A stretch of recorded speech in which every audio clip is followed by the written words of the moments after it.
Hello everyone, we're sitting here with Ziad from Qualcomm. Ziad, you want to say hello to our visitors at Tea Break? Hello Abbas, thank you. Hello everybody at Tea Break. I'm happy to be here this morning. Great. Ziad, you want to tell us a little bit about yourself first? So my name is Ziad Matar. I work for Qualcomm, which is one of the largest companies in the world that very few of you have heard about. We're a San Diego, California based company. Right now we have been operating for 25 years globally, but in Dubai, in the region, we've been for the last 3 years basically covering the Middle East and Africa region out of this nice little office that we are in today. So what do you do from the Middle East region? I mean, what are some of the products you focus on, technologies that you sort of implement? So Qualcomm is basically deeply involved in the development of 3G technology in general, as well as the chipsets that power some of the leading smartphones and devices, mobile devices in the world. Our work here involves ensuring that the ecosystem around 3G and mobile devices is healthy and prospering. The more the networks are up and running with 3G, and the better these networks are behaving. The more phones are being sold and the more usage of interesting content is happening over these phones, the better off we are at the back office. So really our job in this office is to make sure that this whole ecosystem is healthy, thriving, and everybody is successful. And the better it is, the better we are. Great. We've reviewed a lot of devices recently that have Qualcomm systems inside them. We've reviewed HTC products, Sony Ericsson products.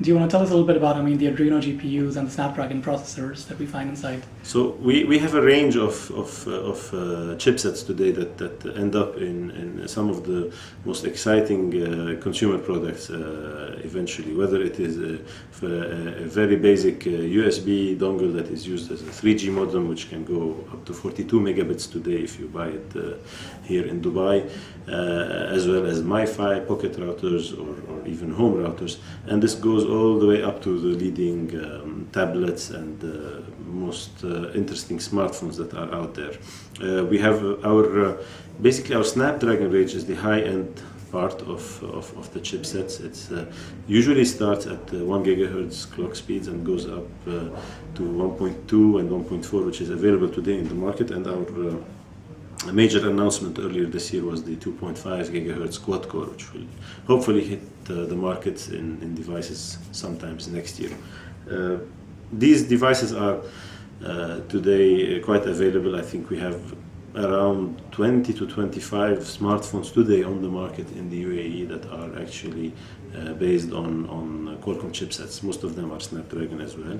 We do, however, have quite interesting products that support the entry-level smartphones, because we think that a smartphone is a popular device today, and everybody would like to use the capabilities of a smartphone and download the apps that they would like to interact with during the day. And it should not be necessarily always a high-end, very expensive device. So the entry-level smartphones today are starting to hit the market at around 500 to 1,000 dirhams, and these also you will find some of them powered by a Qualcomm chipset. Who are your competitors in this area? Well, various companies today are providing chipset solutions to the device manufacturers. Our main differentiator is basically the fact that we are also behind the actual 3G technology. So what we provide is a little bit more integrated with the network connectivity side of things, as well as the fact that being the largest today in the space enables us basically to work very early on with the leading platform developers to make sure that their platforms, their operating systems are quite integrated and very well tested with our devices, with our chipsets. So this is really why, for instance, somebody like Microsoft, when they launch Windows Phone 7, basically requires that all devices built on using Windows Phone 7 need to be built on a Qualcomm Snapdragon chipset. Same will go for the next release of Windows 7, which is going to be supported both on Snapdragon as well on a lower-end entry-level chipset. So this work that we have done across, the month with Microsoft enables Microsoft to launch early, enables all the device manufacturers to have a very good experience launching new Microsoft product, and then they would rely on Qualcomm for that. Now, we've noticed that I think in the last year and a half, the clock speeds and cores have ramped up tremendously on these smart devices.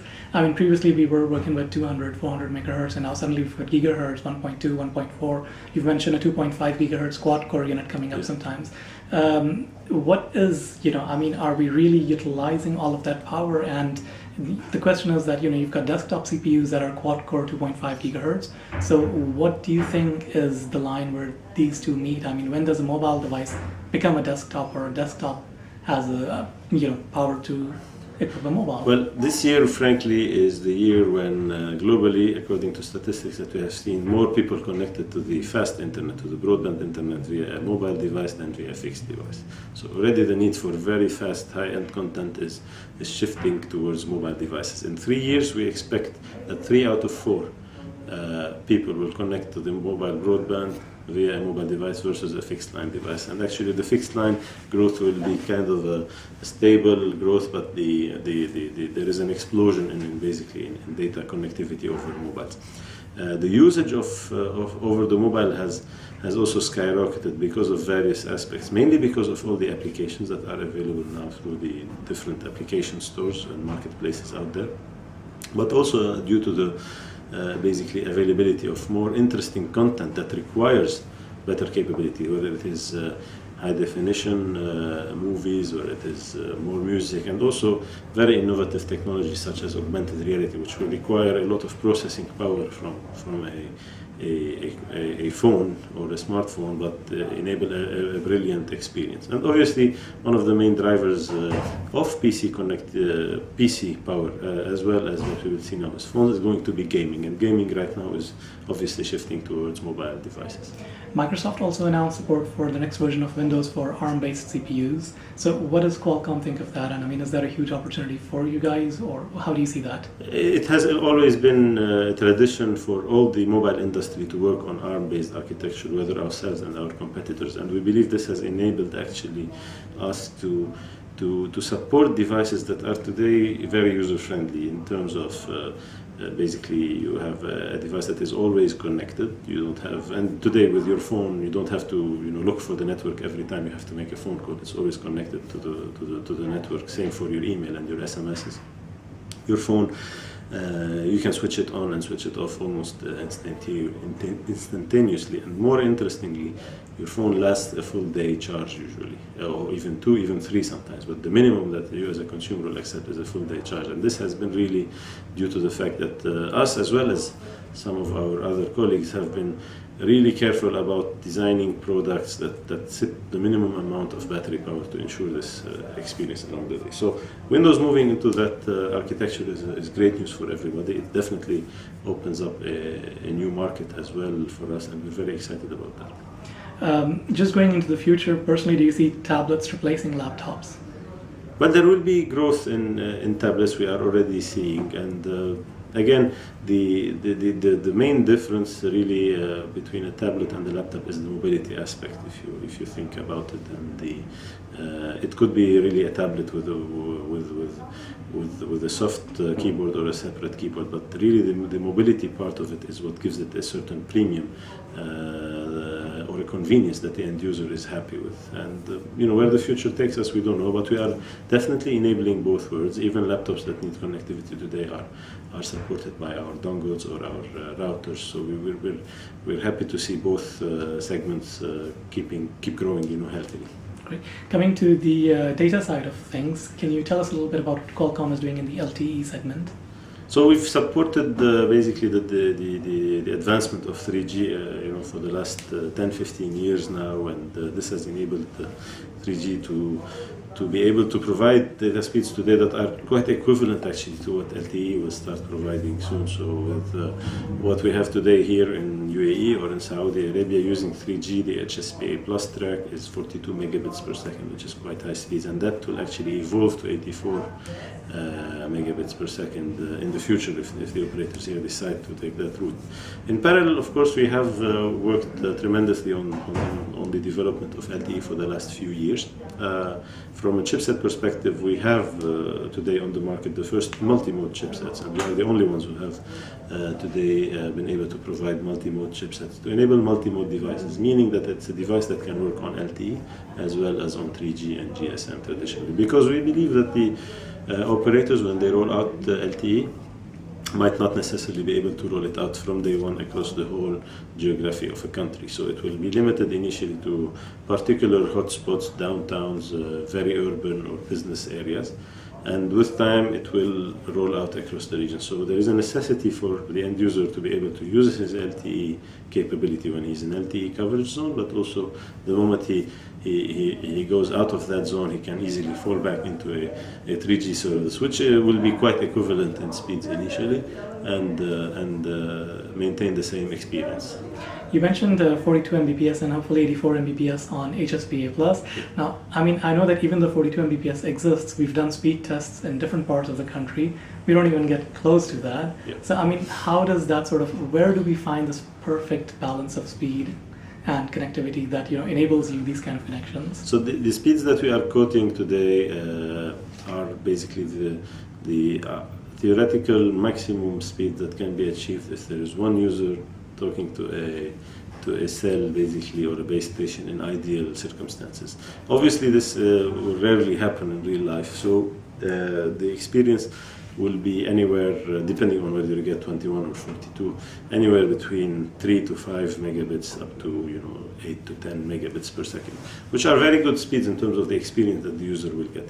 But these ratios, between what you can actually get to the theoretical limit are not very different from the ratios that you have today when it comes to wired broadband. So when you subscribe for an 8 megabit per second or a 16 megabit per second line at home, effectively you will get most of the time much less. It's just about the number of users who are trying to access the capabilities of the network simultaneously. What we work, however, on with all the operator partners that we have in the region is to optimize that for them, support them with the technology part to make sure that they can actually squeeze many more users into the same channels and get as close to these theoretical possibilities as possible. And we're quite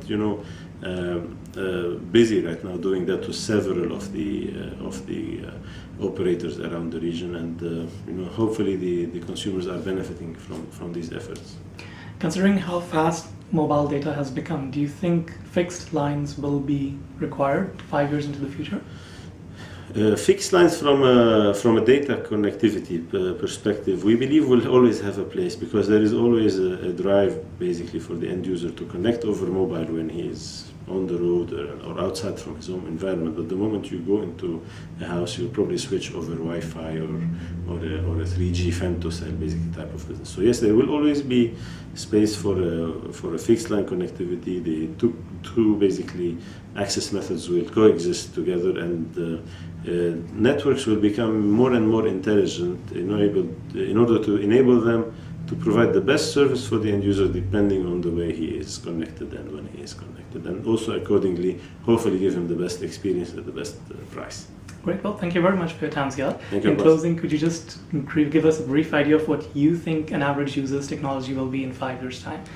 Well, we're looking at the mobile today as being a remote control for our life. We already have a lot of the information that we need inside of it. We use it to interact with a lot of services around us. But as we evolve, it will evolve into a sixth sense that will allow us to see things out there that are not necessarily obvious to the naked sense. So it will be augmented reality from one aspect, but also it will enable it to connect to various other machines today that are not necessarily connected today. So the future is in the sixth sense, is in the remote control part, where you will interact with all of the world around you in new ways, all using a very nice device and the screen of that device and the senses of the device to give you that experience. Great. Thank you very much for your time. Thank you very much. Thank you. Bye-bye.